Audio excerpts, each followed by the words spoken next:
Selama hampir 30 tahun konflik berkepanjangan antara pemerintah Indonesia dengan Gerakan Aceh Merdeka karena ingin memisahkan diri dari negara Indonesia telah memakan puluhan ribu korban jiwa.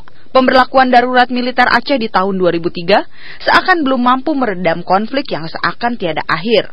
Hingga Desember 2004, bencana tsunami dan gempa lebih dari 8 skala Richter yang menerjang Aceh dan sebagian provinsi Sumatera Utara hingga Asia Timur merenggut ratusan ribu jiwa rakyat Aceh, membuka mata dunia akan dahsyatnya tsunami. Kehilangan keluarga, kerabat, serta sanak saudara membuat rakyat Aceh seakan sadar yang membuka jalan untuk mengakhiri konflik berkepanjangan dengan GAM melalui kesepakatan damai dengan pemerintah pusat. Sebagai langkah awal, mantan wakil presiden yang juga pencetus perjanjian damai Yusuf Kala pada tahun 2005 memulai dialog perundingan antara pemerintah Indonesia yang diwakili oleh Hamid Awaludin dengan perwakilan GAM Malik Mahmud dengan mediasi pemerintah Finlandia melalui Lembaga Krisis Manajemen Inisiatif. Perundingan tersebut kemudian dirumuskan dalam sebuah perjanjian.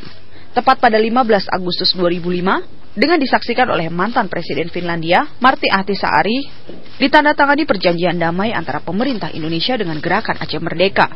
Perjanjian itu kemudian dikenal dengan MOU Helsinki yang berisi poin-poin kesepakatan damai yang mengakhiri konflik GAM selama 30 tahun.